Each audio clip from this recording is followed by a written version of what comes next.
कथा 969 भावांचं लक्षण करणार आहे. त्यापैकी पहिल्याने त्यांनी औदायिक भाव घेतलेला असणार आहे. औदायिक भावाचं स्वरूप सांगणार आहे का. इत्युक्तं येषतस्तेषां भावानां लक्षणं कृतं प्रत्येकमेतेषां व्यासातद्रूपमुच्यते. हे जे संक्षेप 5 भाव आहेत, या 5 भावाचं आम्ही संक्षेपानं लक्षण तर सांगितलं म्हणतात. आता त्याचं विस्तारानं जे काही लक्षण आहे ते आम्ही व्यासात म्हणजे विस्तारानं एतेषां प्रत्येकम या सगळ्यांचं रूपम उच्यते. स्वरूप आता आम्ही विस्तारानं सांगणार आहोत. भेदाश्चौदैकस्यास्य सूत्रार्थादेकविंशतिः चतस्रो गतयो नाम चत्वारश्च कषायकाः त्रीणि गुणानि ज्ञात्वम् एकं ज्ञानमात्रकम् एकं वा संयतत्वम् एकमेकास्य सिद्धता वेश्याश्रये कृष्णाद्या प्रमादुपदेशितानि तत्स्वरूपं प्रवक्ष्यामि नाल्पं नातीव विस्तरम्.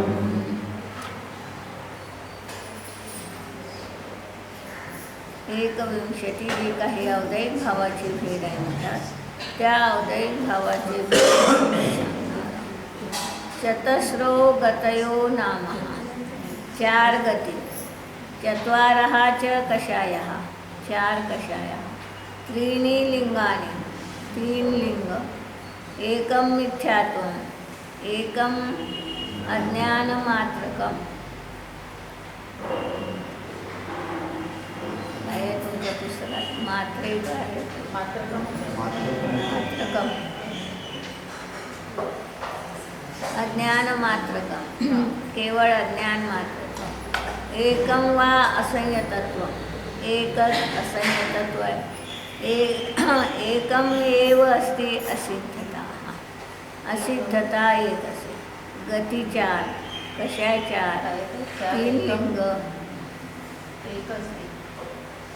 एका हा अस्ति असिद्धता एकच आहे ना. मी काय हां काय ना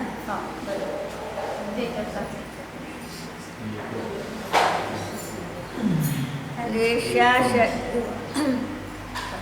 कृष्णाधिक 6 लेशा असणार आहे.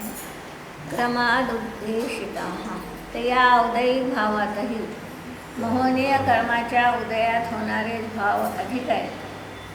बाकी कर्माच्या उदयात होणारे भाव हे अत्यंत कमी. आता गती पाहिल्या आपण. 4 गती वस्तुतः कोणत्या कर्माच्या उदयात होईल. नाम कर्माच्या उदयात ती पर्याय मिळणार आहे. पण त्यामध्ये जो भाव होतो आहे त्या गतीत गेल्यानंतर तशा प्रकारचा जो भाव होतो आहे तो भाव औदायिक भाव आहे. तो भाव मोहनीय कर्माच्या उदयात होणार आहे. गती मिळाली, ती गती नामकर्माच्या उदयाचं निमित्त असताना मिळाली. पण त्या गतीला अनुकूल असे जे भाव जीवाचे झाले ते जीवाच्या भावामध्ये निमित्तता मोहनीय कर्माची आहे. म्हणजे गतीच्या उदयाबरोबर जर मोहनीयाचा उदय असेल तर तो औदायिक भाव. नुसती गती जर औदायिक असेल तर ती बंधाला कारण नाही आलं. काय गती तर पुढेही आहे ना. 13व्या गुणस्थानातही गतीचा उदय आहे, 14व्यातही गतीचा उदय आहे. पण ही गती बंधाचं कारण किंवा औदायिक भावात केव्हा घेतल्या जाते की ज्यावेळी मोहनीयाची साथ तिला आहे तेव्हा. तर मोहनीयाच्या उदयामुळे त्या गतीत गेल्यानंतर तशा प्रकारचा तो जीवाचा भाव निर्माण होतो. नरकात गेल्यानंतर तशा प्रकारचा असंक्लेश परिणाम होईल. स्वर्गात गेल्यानंतर मंद कशाय रूप परिणाम होईल. मांजरीच्या जीवनात गेल्यानंतर उंदराला खाण्याचा विकल्प येईल.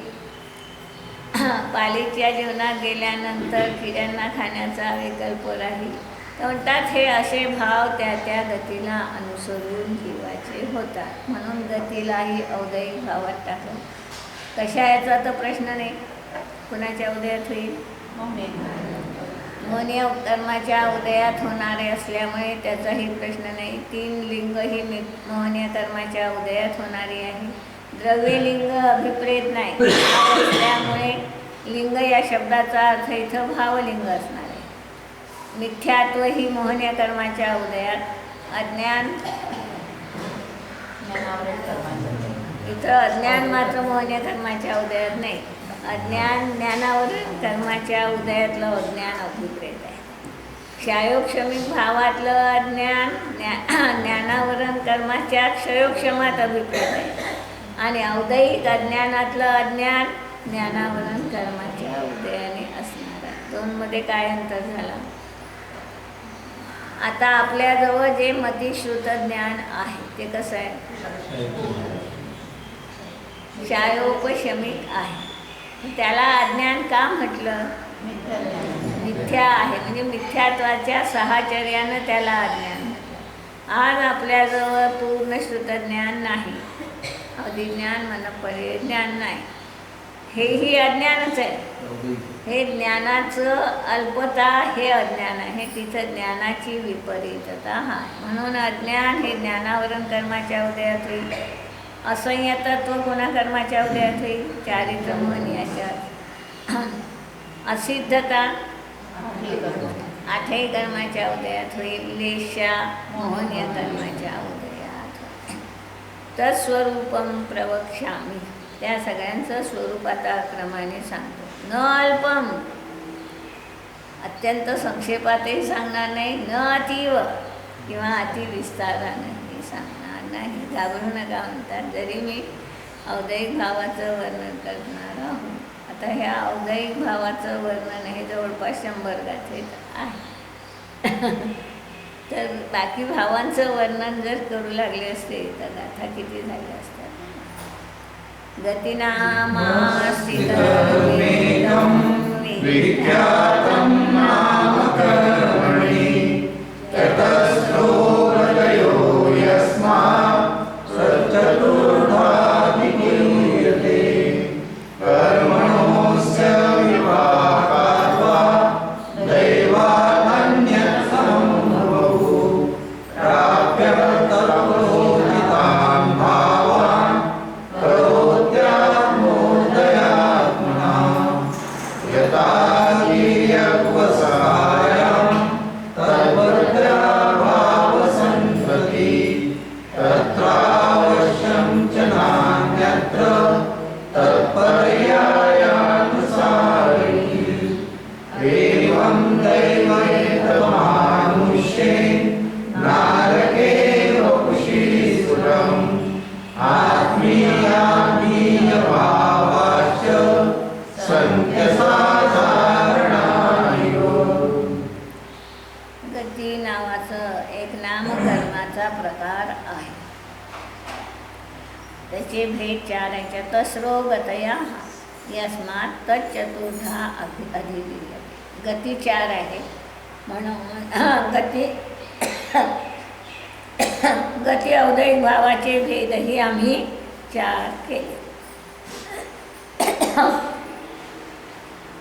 कर्मणो अस्य विपाकाद्वा दैवादन्यतमं वपुः.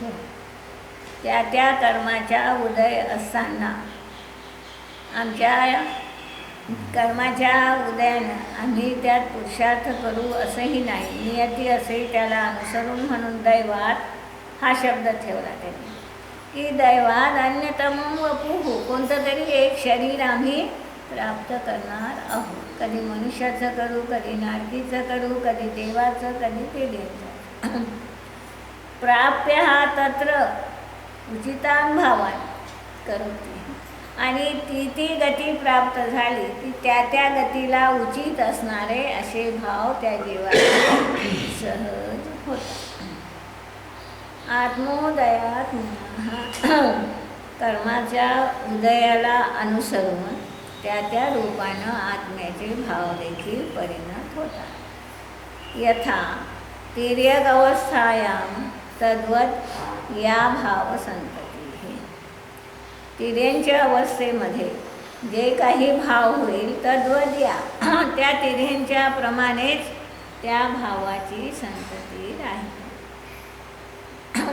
नियमाने गाईच्या जीवनात गेला तर वात्सल्याचा परिणाम राहील म्हणतात. म्हशीच्या जीवनात गेला तर प्रमाद अधिक राहील. तर त्या गतीत गेल्यानंतर तशा प्रकारच्या जीवाची आपोआप ठेवणं असेल तर तंता त्यामध्ये. स्त्रीच्या जीवनात गेला तर मायाचार सहज येईल. त्या गतीला अनुसरून जीवाच्या भावाची संतती होतात. तत्र अवश्यम च न अन्यत्र तत्पर्यायानुसार. दुसऱ्या कोणत्याही प्रकारचे भाव तिथं होत नाही. तत्र अवश्यम च तेच भाव होतील. न अन्यत्र दुसरे कोणते भाव होऊ शकत नाही. तत्पर्यायानुसार ती जी पर्याय मिळाली असेल. कोणती पर्याय आहे? गती ही कोणती पर्याय आहे? जीवाची पर्याय आहे की फक्त नामकर्म आहे? मग कोणती पर्याय आहे? द्रव्य पर्याय असणार आहे. ह्या जे गती आहे ही भाव पर्याय म्हणजे गुणांची पर्याय नाही, ही द्रव्य पर्याय असणार आहे. पुऱ्या द्रव्याची पर्याय म्हटल्या जाते. एका विशिष्ट गुणाची ती पर्याय असत नाही.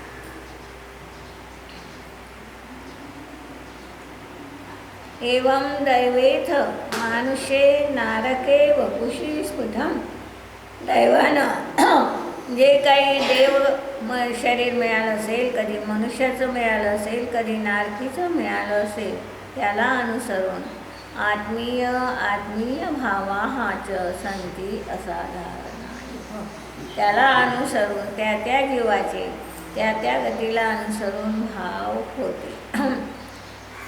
संती असाधारणा हा इव. दुसरे भाव होणं शक्य नाही. म्हणजे ते भाव त्या गतीला अनुसरून तेच होईल, त्याचे विशेषच राहील हा नियम झाला. त्या गतीच्या बाहेर त्याचे भाव होणं नाही. गती ही असमान जाती दृढ आहे. असमान जाती नुसत्या शरीराला गतिमान आहे, नुसत्या परिणामाला गतिमान. शरीराला गती नाही म्हणते. मनुष्य पर्याय ती कोणती पर्याय? ही असमान जातीय द्रव्य पर्याय. मनुष्य गती त्याचाच अर्थ आहे ना. मनुष्य पर्याय मनुष्य गती दुसरं नाही. गती नाम कर्म आणि गती यात अंतर राहिलं. गती नाम कर्म कर्माची अवस्था झाली आणि त्या निमित्त होणारा जीवाचा जो पर्याय आहे तो पर्याय गती नावाचा जीवाचा पर्याय झाला आणि त्याला अनुसरून जो भाव झाला तो अवयव. म्हणजे मग इथे द्रव्य पर्यायाचा काही संबंध नाही. द्रव्य पर्याय नाही तर कोणाचा आहे? कोणती द्रव्य पर्याय? गती ही द्रव्य पर्यायच आहे ना. गती म्हणजे नेमकं काय? गती नामकर्म वेगळं, जीवाचा गतिरूप पर्याय हा वेगळा. आता एक तिसरं गती म्हणजे काय? कशा म्हणता काय? गती पर्याय आणि गती हे दोन वेगळे करायची गरज नाही. गती आणि गती पर्याय हे एकच आहे. गती पर्याय कुणाची? जीवाची की पुद्गलाची? दोघांची. गती नाम कर्म पर्याय पुद्गलाची आहे. नामकर्म ती पुद्गलाची आहे. गती पर्याय जीवाची आहे. जीवाची पर्याय असमान जातीय म्हटली ना. नाही तर मग कुणाची म्हणाल? तिला पर्याय पुद्गलाची म्हटली का? नाही म्हटली. असमान जातीय आहे पण कुणाची आहे? जीवाचीच आहे. दुसरा भाग त्याला असमान जातीय का म्हटलं? गती हिला असमान जातीय का म्हटलं? आधी मुळात द्रव्य पर्यायची परिभाषा काय आपल्याला? अनेकामध्ये एकत्वाची प्रतिपत्ती ही द्रव्य पर्यायची परिभाषा आहे. काय आहे? अनेकामध्ये एकत्वाची प्रतिपत्ती ही द्रव्य पर्याय झाली. ही याची काय आहे? ही याची द्रव्य पर्याय आहे. आता यामध्ये अनेक परमाणू असतानाही आम्ही काय म्हणणार आहोत? एक पेन म्हणणार आहोत. तर असा यांचा बंध झाला आहे की ज्यामुळे अनेकामध्ये एकत्वाचा अध्यास होऊ शकतो, प्रतिपत्ती होऊ शकतो. तर ही द्रव्य पर्याय झाली. पण ही कशी झाली? समान जातीय. पुद्गलाचीच झाली म्हणून हिला समान जातीय म्हटलं. आता आपली जी मनुष्य देव नारकी पर्याय होणार आहे, ही पर्याय एका विशिष्ट गुणाची होत नाही, ती पुऱ्या जीवाची म्हटल्या जाते आणि त्यामुळे तिलाही द्रव्य पर्याय हे नाव आलं. आता तिथंही अनेकामध्ये एकत्वाची प्रतिपत्ती कशी झाली? आता म्हणतात 3 असेल तर गती होते. पुद्गलाचाही परिणाम आहे तिथं, कर्माचाही परिणाम आहे आणि जीवाचाही आहे. अशात मिश्र जिथं आहे अवस्था त्याची, जरी प्रत्येकाचं स्वतंत्र आहे तरी देखील त्यांचा असा बंध आहे, असा संयोग आहे की त्यामुळे अनेकामध्ये आपण एकत्वाची प्रतिपत्ती केली. अनेक परमाणू कर्माचेही आहे, शरीराला लागणारेही अनेक परमाणू आहेत. म्हणून वस्तुतः पाहिलं तर द्रव्याचा बंध ही काय झाला? समान जातीय झाला. शरीराचा बंध ही समान जातीय आहे. हे काय बोलली नाही आहे. शरीर शरीराच्या परमाणूशी बद्ध आहे, कर्म कर्माच्या परमाणूशी बद्ध आहे, ते त्यांच्यात बद्ध आहे. पण जीव कुणाशी बद्ध झाला? जीवानं आपल्याच रागद्वेषाशी बद्ध असूनही त्याने याच्याशी बद्ध मानलं वस्तुतः, आणि म्हणून त्याचा बंध कल्पनेत आहे, मान्यतेत आहे. म्हणून त्यांचे शब्द महत्त्वाचे आहेत. द्रव्य पर्यायाची परिभाषा करताना अनेकामध्ये एकत्वाची प्रतिपत्तीचा अर्थ काय? एकत्व नाही, पण एकत्वाचा अध्यास होऊ शकतो. शंका ननु देवादिपर्यायो नामकर्मोदयात् परं तत्कथं जीवभावस्य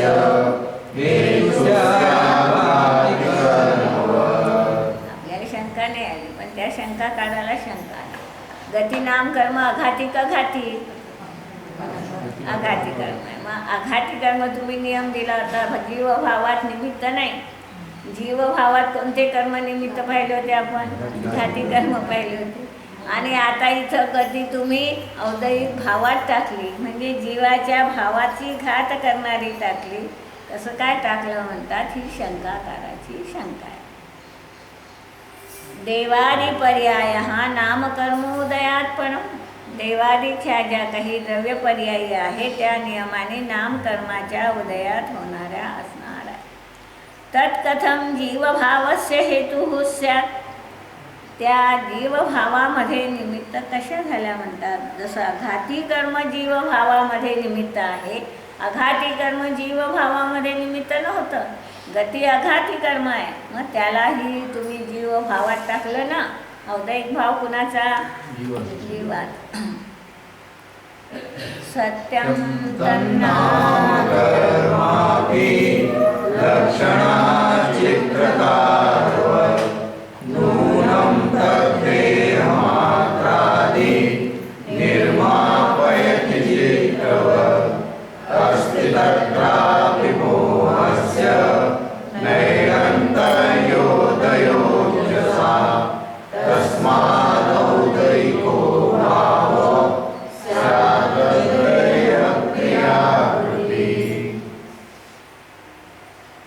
सत्यम तन्नाम कर्म हा अपि. आम्हाला मंजूर आहे म्हणतात तुझं म्हणणं की गती जी होणार आहे ती नामकर्माच्या उदयातच होय. त्याने तिसऱ्या चौथ्या भागात नामकर्माचं चित्र दिलं. काय दिलं? चित्रकारवत. कुंभार जसं नाना प्रकारचे घट बनवतो त्याप्रमाणे म्हणतात. नूनं तद्देह मात्रादि निर्मापयती चित्रवत. शरीर, संस्थान, संवहन ह्या सगळ्यामध्ये या सगळ्याच्या निर्मितीमध्ये कोण निमित्त आहे? नामकर्मानं शरीर मिळालं का नाही? नामकर्मानं संवहन मिळालं का नाही? तर संवहन शरीर हे आहार वर्गणीच्या परमाणूपासून बनलं. उपादान कारण त्याची आहार वर्गण आहे, निमित्त कारण आहे कर्म. त्या आहार वर्गणीच्या परमाणूंचं तसं परिणमन होण्यामध्ये ते कर्म निमित्त असणार आहे. अस्ति तत्रापि मोहस्य नैरंतर्योदयोंजसाः. म्हणतात जोपर्यंत सतत मोहनीय कर्माचा उदय त्या जीवाच्या ठिकाणी चालू आहे तोपर्यंत औदैको भावो स्यात्. तोपर्यंत त्याच्या जीवनात नियमाने औदैक भाव येणार आहे. देह विक्रिया कृती ही शरीर जसं जसं मिळेल त्या शरीराला अनुसरून त्याच्या जीवनात तशा तशा प्रकारचे भाव आल्याशिवाय राहत नाही. मांजरीच्या योनीत गेल्यानंतर, उंदराला पाहिल्यानंतर काय भाव येईल? तो भाव आल्याशिवाय राहणार नाही. आणि म्हणून त्याला मोहनीय कर्माचा जोपर्यंत उदय आहे तोपर्यंत औदैहिक भावात टाकावं लागलं आम्हाला. आणि म्हणून गतीलाही आम्ही वस्तुतः नामकर्म असूनही औदैहिक भावात टाकलेलं आहे. ननु मोहोदयो नूनं स्वायत्तोऽस्तेकधारया तत्तद्वपु क्रियाकारो नियतोऽयं कुतोऽन्यः. मोहोदयो नूनं स्वायत्तः अस्ति एकधारया. म्हणतात मोहाचा उदय नियमाने काय आहे? तुम्ही सांगितलं की निरंतर सुरू आहे. एक धारा प्रवाहानं जर मोहाचा उदय सुरू आहे तो त्याच्या स्वायत्त आहे. म्हणजे काय झालं? ते त्याच्या स्वाधीन आहे. मोहकर्माचा उदय येतो आहे तो आपण आणला म्हणून येतो आहे का नाही? त्याच्यात जे काही बदल घडत आहे ते आपल्या भावाने घडले का नाही म्हणतात. तर तो स्वायत्त आहे. कर्माचा उदय म्हणा, कर्माच्या कोणत्याही दशा ह्या त्याच्या त्याच्या योग्यतेनं त्याच्या त्याच्या काली तशा परिणत होणार आहे. तत्तद्वपु क्रियाकारो. आणि ज्या ज्याप्रमाणे मोहाचा उदय असेल त्या त्या मोहाच्या उदयाला अनुसरून त्याच्या शरीराची क्रिया राहते. नियतो अयं कुतः नयात्. हा नियम आहे म्हणतात.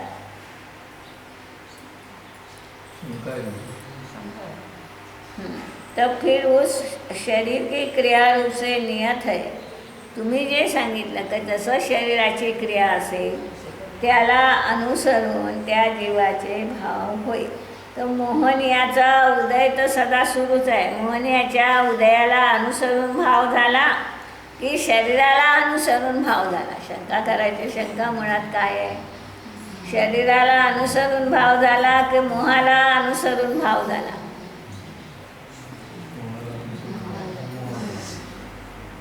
आपण जेव्हा पाहतो भव प्रत्यय अवधिज्ञान कुणाला म्हणजे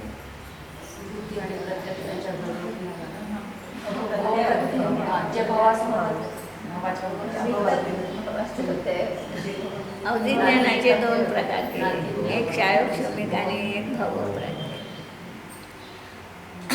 भवप्रत्यय अवधिज्ञानाची परिभाषा केली. भवनिमित्त अवधिज्ञान जेव्हा होते त्याला भव. आता जसं देव नारकी झालो ते झालं की अवधिज्ञान होईल. तर अवधिज्ञानावरून कर्माचा क्षयोक्षम होईल का नाही होईल? वस्तुतः अवधी ज्ञानाचं कारण भव नाही. अवधी ज्ञानाचं कारण क्षयोक्षमच आहे, पण त्या क्षयोक्षमाचं कारण भव आहे. निमित्त काय? आणि म्हणून त्याला भव प्रत्यय म्हटलं. तसं इथं पाहायचं आहे आता आपल्याला की काय पाहायचं आहे की शरीराची क्रिया, त्या शरीराच्या क्रियेला औदयिक आहे असा त्याचा अर्थ नाही. त्या भावाला अनुसरून या जीवाच्या जीवनात शरीराची क्रिया होत राहते. आणि म्हणून शरीर कशाने मिळालं? गतीने मिळालं. आता म्हणून त्या गतीनाम कर्मालाही आम्ही भावात टाकलं तर त्या शरीराला अनुसरून याच्या जीवनात भावाची उत्पत्ती, म्हणजे ते शरीर याच्या भावाचं काय झालं? उपादान नाही, ती गती त्याचं निमित्त कारण आहे. नैवं यतो नभिज्ञोऽसि मोहस्योदय वैभवे तत्रापि बुद्धिपूर्वे च अबुद्धिपूर्वे स्वलक्षणम्. आचार्य म्हणतात न एवं, असं नाही, तू मानतोस तशा प्रकारचं नाही. येतो अनभिज्ञो असी, तू अजून अनभिज्ञ आहे. तुला अजून काय आहे, जीवाचा भाव काय, गती काय, यातलं पुरं ज्ञान झालेलं नाही. कुणाचं ज्ञान नाही तुला? मोहास्य वैभवे, मोहाच्या उदयाचं जे वैभव आहे. आतापर्यंत कुणाचं वैभव पाहत आलो? जीव भावाचं वैभव तर माहीत आहे, पण म्हणतात मोहनीय कर्माच्या उदयाचंही वैभव आहे. म्हणजे काय कळालं?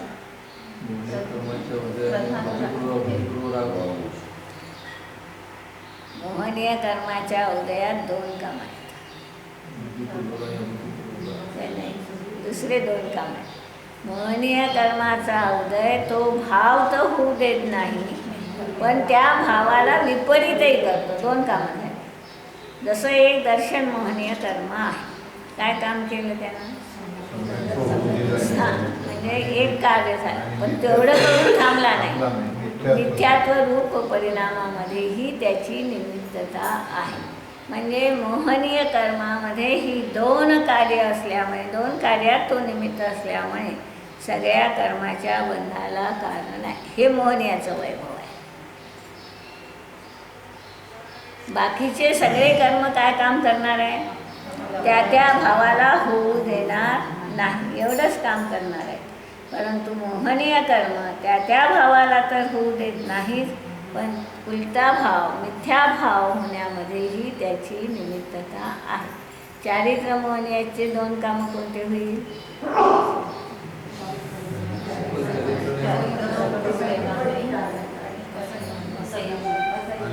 चारित्र्य न होणं आणि क्रोधादी विकार भाव होणं किंवा असंयम भाव होणं, असे दोन कार्य त्याचेही असणार आहे.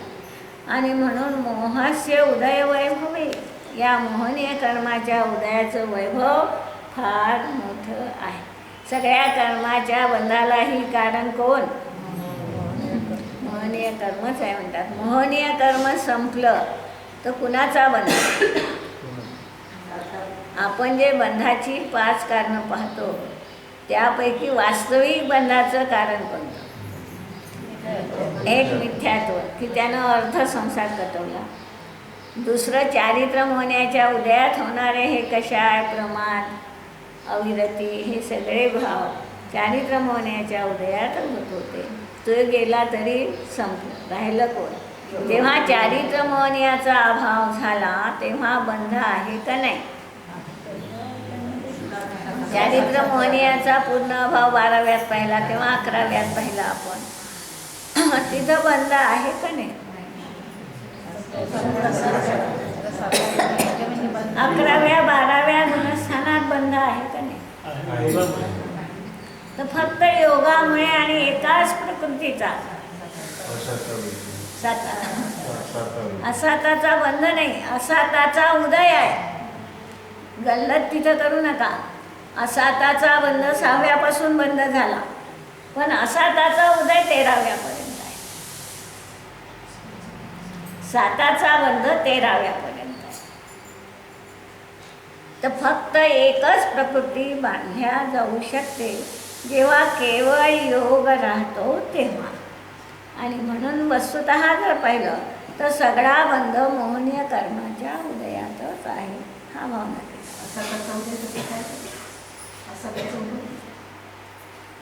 कर्म आहे, कर्माला संपवायचं आहे.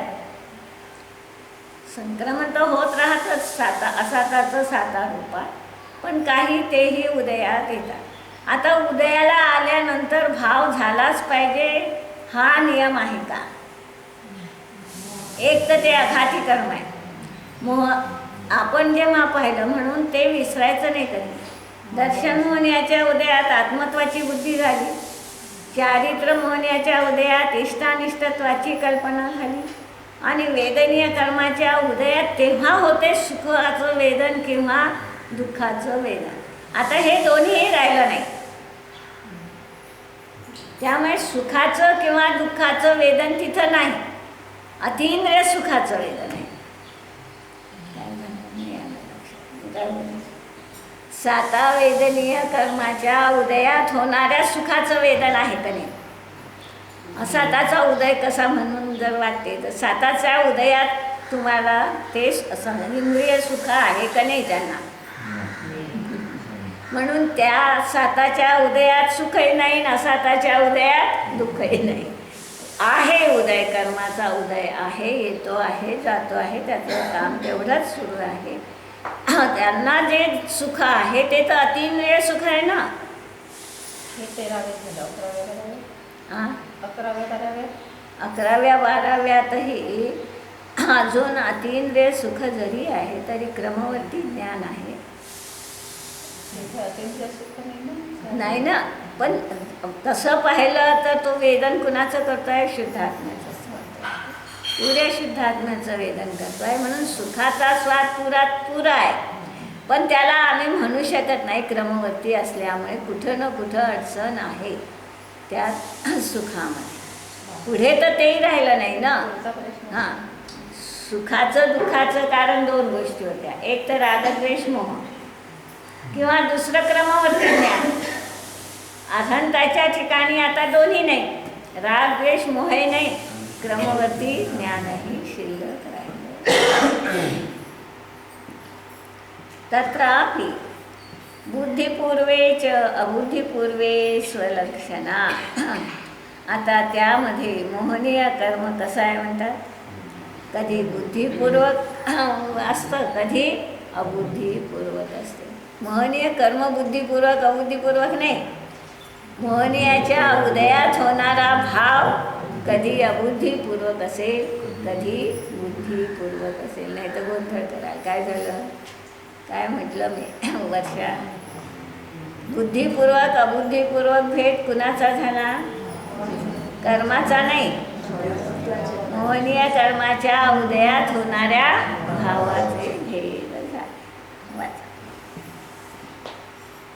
यहाँ औदयिक भावों के 21 भेदों के प्रसंग से सर्वप्रथम 4 गतियों के स्वरूप का निर्देश किया गया है. 4 गति कर्म जीव विपाकी है.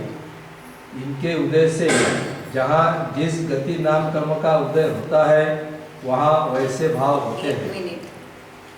गतिभेद से होने वाले भाव आपल्या कर्माच्या उदयाला 4 प्रकारात ठेवला आहे. जीव विभाग,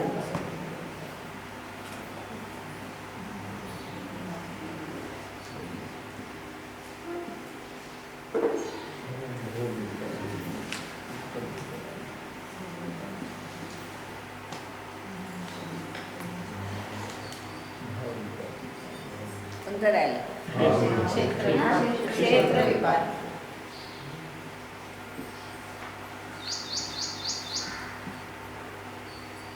आता जीव विपाकी कुणाला म्हणतात?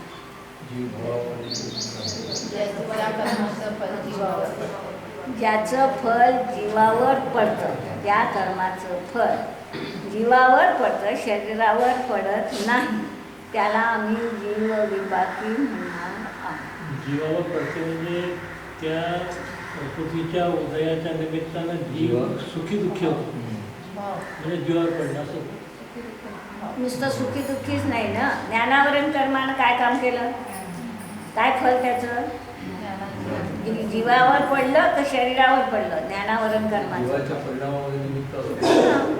आता शेवटी फल मिळतं याचा अर्थ निमित्त रूपाचंच गृहीत धरावं लागणार आहे. तिथं तर काही प्रश्न उभा ठेवायचाच नाही. तर ज्याचं फल जीवावर पडतं असं जे कर्म आहे त्या कर्माच्या उदयाला नाव काय ठेवतात, त्या कर्म प्रवृत्तींना जीव विपाकाटा. याचा उदय विग्रहगतीतही आहे. हां, शरीर जरी नाही तरी जीव विपाकी कर्मांचा उदय नियम आहे. आता त्याच्यानंतर दुसरा आहे पुद्गल विपाकी. पुद्गल विपाकीचा अर्थ काय, जीवाशी संबंध त्या कर्माचं फळ पुद्गलावर पडतं, शरीरावर पडतं, त्याला पुद्गल विपाकी म्हणणार आहोत. जसे अंगोपांग आहे, संहनन आहे, संस्थान आहे, उपघात आहे, परघात आहे, स्थिर आहे, अस्थिर आहे. आता हे सगळे जे कर्म आहेत या सगळ्या कर्माचं फल शरीरावरच पडतं. पण याचा उदय कधी येतो, पुद्गल विपाकीचा उदय कधी सुरू होईल, विग्रहगतीत याचा उदय नाही, प्राप्त झाल्यावर याचा उदय सुरू होतो. म्हणून त्याला पुद्गल विपाकी म्हटलं. थोडा भाव हे महत्त्वाचं लक्षात घ्या. शब्दातून अर्थतः लक्षात आला काय आला, हां, ज्याचं फल पुद्गलावर पडतं ते पुद्गल विपाकी, ज्याचं फल जीवभावावर पडतं ते जीव विपाकी. परंतु पुद्गल विपाकीमध्येही हा भाग लक्षात ठेवायचा आहे की जेव्हा शरीराची प्राप्ती होते तेव्हा या पुद्गल विपाकीचा उदय सुरू होतो. जोपर्यंत शरीर नाही म्हणजे विग्रहगतीत पुद्गल विपाकीचा उदय होऊ शकत नाही. एक अणुपूर्वी सोडलं म्हणून तिला भवविपाकीत टाकलं, लक्षात घेण्यासारखं आहे. अणुपूर्वीला भवविपाकीत टाकलं, क्षेत्र विपाकीत काय झालं, अणुपूर्वीला क्षेत्र विपाकीत टाकलं. त्या विशिष्ट क्षेत्रावरच त्या नामकर्माचा उदय असणार आहे. बाकी सगळे जे नामकर्माचे भेद आहे 27 बाजूला केले आहे नामकर्मातलेही, की त्याचं फल जीवावर पडते. म्हणून इथं हे जे निघालं की गती हे जीव विपाकी कर्म आहे. म्हणून हा खुलासा लक्षात घ्यायचा आहे की नामकर्मातल्याही 27 प्रकृती अशा आहेत की ज्याचं फल जीवावर पडतं. 4 प्रकृती अशा आहे की ज्याचं फल क्षेत्र विपाकीवर पडतं जशा अणुपूर्वी. राहिलेल्या सगळ्या पुद्गल विपाकीमध्ये जाईल नामकर्माच्या. शरीर पर्याप्ती सुरू झाल्यापासून सुरू होईल का तेव्हा? हां, शरीराला सुरुवात झाल्यानंतर जर असलं शरीर सुरू झालंच ना, शरीर पर्याप्ती सुरू झालं म्हणजे शरीर सुरू झालं. तीर्थंकर प्रकृतीचा उदय कोणती विपाकी आहे? तीर्थंकर प्रकृतीचा उदय तुम्ही सांगा. त्याचं फळ जीवावर काही पडलं नाही, पुद्गलावर नाही. पुद्गलावर फल आहे तीर्थंकर प्रकृतीचं. भाव एक तर भाव विपाक्यामध्ये टाकू शकतात. नाही भाव काय भवविपाकी तर पुन्हा भव घ्यायला लागला. भवविपाकीही नाही. तीर्थंकर प्रकृती नामकर्माची असूनही जीव विपाकी आहे. तिला याच्यात नाही टाकलं, पुद्गल विपाकीत टाकलं नाही. त्याचं जे फल आहे ते फल म्हणून त्यांनी सांगितलं पुण्यफला अर्हंता. प्रवचनसारमध्ये गाथा आहे की पुण्यफला अर्हंता तेसीम क्रिया पुनोही ओदैगा. तर अर्हंत पद पुण्याचं फल आहे की नाही?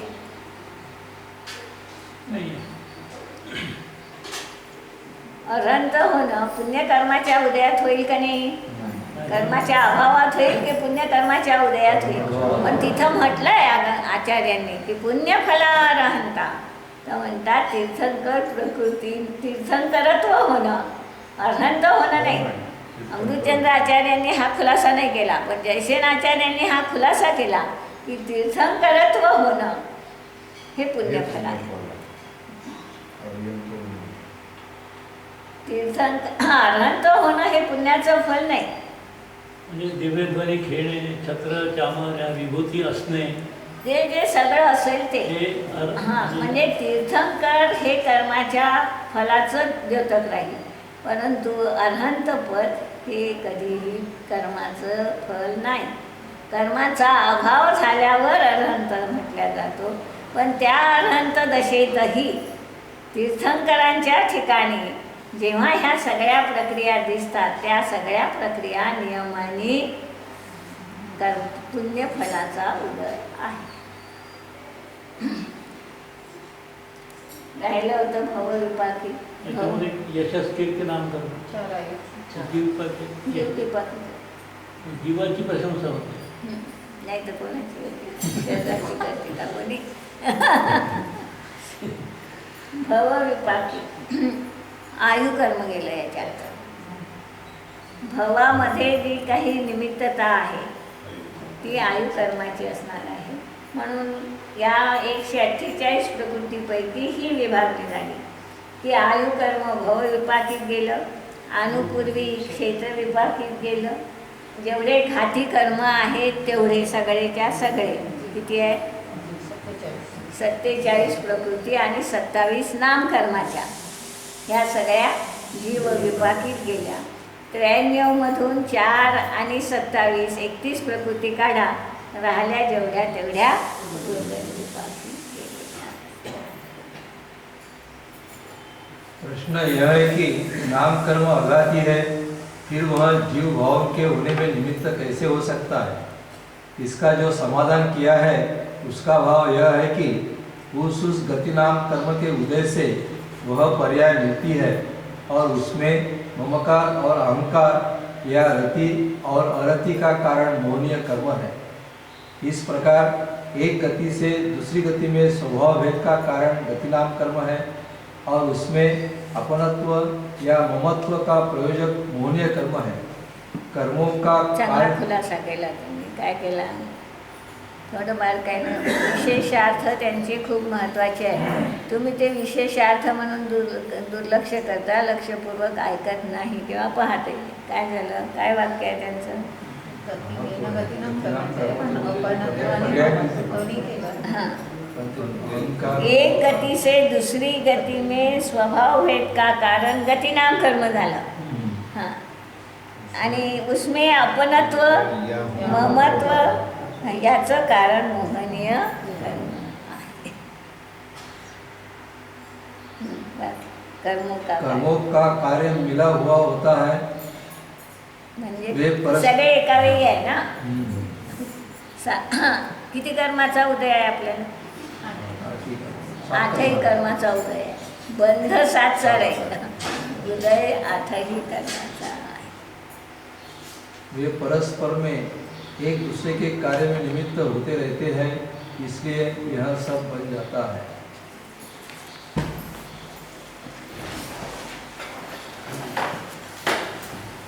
जीव शास्त्र गुरु के प्रति मुझको तो भगवान है.